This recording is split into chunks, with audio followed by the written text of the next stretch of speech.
Iran Israel ಯುದ್ಧದ ವಿಚಾರವಾಗಿ ಮೈಸೂರಿನಲ್ಲಿ ಹೋಟೆಲ್ಗಳಿಗೆ ಗ್ಯಾಸ್ ಟ್ರಬಲ್ ಆಗಿದ್ದು, ಇತ್ತ ಸಿದ್ದರಾಮಯ್ಯರವರ ಫೇವರೇಟ್ ಮೈಲಾರಿ ಹೋಟೆಲ್ಗೂ ಬಿಸಿ ತಟ್ಟಿದೆ.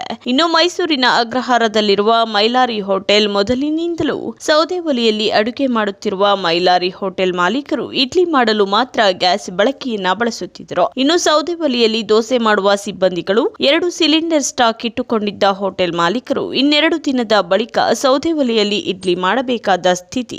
ಇತ್ತ ಇಳಿಮುಖವಾಗಿರುವ ಗ್ರಾಹಕರ ಸಂಖ್ಯೆ. ಪ್ರತಿನಿತ್ಯ ಹೋಟೆಲ್ಗೆ ಸಾವಿರಾರು ಸಂಖ್ಯೆಯಲ್ಲಿ ಬರುತ್ತಿದ್ದ ಗ್ರಾಹಕರು ಗ್ಯಾಸ್ ಟ್ರಬಲ್ ಎಂದು ತಿಳಿದುಕೊಂಡು ಬರುವವರ ಸಂಖ್ಯೆ ಕಡಿಮೆಯಾಗಿದೆ. ಪ್ರಿಯಾಂಕಾ ಗಾಂಧಿ, ಸಿಎಂ ಸಿದ್ದರಾಮಯ್ಯ, ಡಿಕೆ ಶಿವಕುಮಾರ್, ಮಾಜಿ ಸಿಎಂ ಯಡಿಯೂರಪ್ಪ ಸೇರಿದಂತೆ ಅನೇಕ ಗಣ್ಯರು ಬರುತ್ತಿದ್ದ ಮೈಲಾರಿ ಹೋಟೆಲ್, ನಾವು ಮೊದಲಿನಿಂದಲೂ ಸೌದೆ ಒಲೆಯಲ್ಲಿ ಅಡುಗೆಯನ್ನ ಮಾಡುತ್ತಿದ್ದೇವೆ. ಜನರು ನಮಗೆ ಫೋನ್ ಮಾಡಿ ಇಡ್ಲಿ ಸಿಗುತ್ತಾ, ದೋಸೆ ಸಿಗುತ್ತಾ, ಹೋಟೆಲ್ ಓಪನ್ ಇದೆಯಾ ಎಂದು ಕೇಳುತ್ತಿದ್ದಾರೆ. ನಮ್ಮ ಹೋಟೆಲ್ಗೆ ಗ್ಯಾಸ್ ಸಮಸ್ಯೆ ಆಗ್ತಿಲ್ಲ, ಆದ್ರೆ ಗ್ಯಾಸ್ ಸಮಸ್ಯೆ ಎಂದು ಬರುವ ಗ್ರಾಹಕರ ಸಂಖ್ಯೆ ಕಡಿಮೆಯಾಗಿದೆ ಎಂದು ಮೈಲಾರಿ ಹೋಟೆಲ್ ಮಾಲೀಕ ಲೋಕೇಶ್ ರವರು ಹೇಳಿಕೆಯನ್ನ ಕೊಟ್ಟಿದ್ದಾರೆ. ಮೊದಲಿಂದ ನಮ್ಮ ತಂದೆ ಕಾಲದಿಂದನೂ ಸೌದೆ ಒಲೆಯಲ್ಲೇ ನಾವು ಮಾಡ್ತಿರೋದು, ಅದರಿಂದ ದೋಸೆ ಟೇಸ್ಟ್ ಬರೋದು. ನಮಗೇನು ಇವತ್ತರೆಗೂ ಏನೂ ತೊಂದರೆ ಏನೂ ಆಗಿಲ್ಲ. ಏನು ಬರ್ತಾ ಇದ್ದಾರೆ ಮಾಮೂಲಿ, ಸ್ವಲ್ಪ ಟೂರಿಸ್ಟ್ ಸ್ವಲ್ಪ ಎದುರಿಗೆ ಕೇಳ್ಕೊಂಡು ಮಾಡ್ಕೊಂಡು ಬರ್ತಾರೆ, ಫೋನ್ ಮಾಡ್ತಾರೆ, ಫೋನ್ ಮಾಡ್ಬಿಟ್ಟು ಬರ್ತಾರೆ. ಫೋನ್ ಬರ್ತಾ ಇರ್ತದೆ ಯಾವಾಗ, ಸರ್ ಏನಾದ್ರು LPG ಏನೋ ಪ್ರಾಬ್ಲಮ್ ಇದೆಯಾ ನಿಮ್ಮ ಹೋಟ್ಲಲ್ಲಿ, ಏನಾದ್ರು ಕ್ಲೋಸ್ ಮಾಡಿದ್ದೀರಾ ಏನು ಅಂತಲ್ಲ, ನಮ್ಮದೇನು ರೆಗ್ಯುಲರ್ ಆಗಿದೆ ಬನ್ನಿ ಅಂತ ನಾವು ಹೇಳ್ತೀವಿ, ಬರ್ತಾರೆ ಅಂತ. ದೋಸೆ ಇಡ್ಲಿ ಎರಡೇ. ಜಾಸ್ತಿ ಒಂದೇ ಸಿಲಿಂಡರ್ ಯೂಸ್ ಮಾಡ್ತೀನಿ, ಕಮರ್ಷಿಯಲ್ ಅದು ಕೊಡ್ತಾರೆ. ಈಗ ಅದು ಒಂದು 2 ಸಿಲಿಂಡರ್ ಸ್ಟಾಕ್ ಮಾಡಿಕೊಂಡೆ, ಅದು ಇನ್ನೂ ಒಂದು 2-3 ದಿವಸ ಬರುತ್ತೆ, ಆಮೇಲೆ ಕಂಟಿನ್ಯೂಸ್ ಆಗಿ ಬರುತ್ತೆ ಅಂತ ಅನ್ಕೊಂಡು ಅದಾದಮೇಲೆ ಸೌದೆನೇ ಯೂಸ್ ಮಾಡ್ಕೋಬೇಕು. ಸುಮಾರು ಸಮಸ್ಯೆ ಎಲ್ಲರೂ ಬಂದು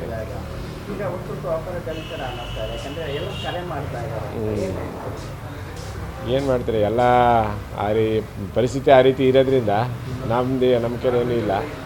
ಏನಂದರೆ ನಾವು ಸೌದೆಯಲ್ಲಿ ಮಾಡಿದ್ರೆ ನಮಗೂ ಸ್ವಲ್ಪ ಅನುಕೂಲ ಆಯಿತು, ಮೊದಲಿಂದನೂ ಇದೇ ಬೆಸ್ಟು ಅಂತ ಅನ್ನಿಸ್ತು. ಎಲ್ಲ ರೀತಿಯಿಂದ ಅಡುಗೆನೂ ಅಷ್ಟೇ ಚೆನ್ನಾಗಿ ಬರುತ್ತೆ, ದೋಸೆನೂ ಚೆನ್ನಾಗಿ ಬರುತ್ತೆ, ಒಂದು ವಿಧದಲ್ಲಿ ಒಳ್ಳೆಯದೇ ಇದು ಅಂತ ಅನ್ನಿಸ್ತದೆ. ಅದಕ್ಕೆ ಅಂತಲೇ ಇದಾಗಿದ್ರೆ ಒಂದು ಸ್ವಲ್ಪ ಕಷ್ಟ.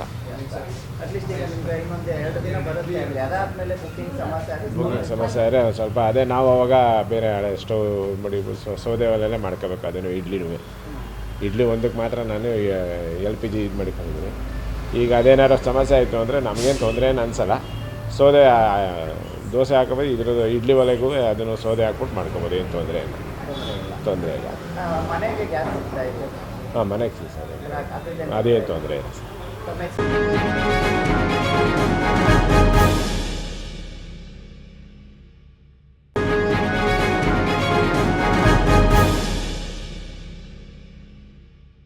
ಗುಂಡ್ಲುಪೇಟೆ ತಾಲೂಕಿನಲ್ಲಿ ಪ್ರಸಿದ್ಧವಾದ ಹಿಮವದ್ ಗೋಪಾಲಸ್ವಾಮಿ ಬೆಟ್ಟದಲ್ಲಿ ಗೋಪಾಲಸ್ವಾಮಿಯ ಬ್ರಹ್ಮ ರಥೋತ್ಸವ ಭಾನುವಾರದಂದು ನಡೆದಿದ್ದು, ಸಾವಿರಾರು ಭಕ್ತರ ಸಮ್ಮುಖದಲ್ಲಿ ಅದ್ದೂರಿಯಾಗಿ ರಥೋತ್ಸವ ನಡೆದಿದೆ.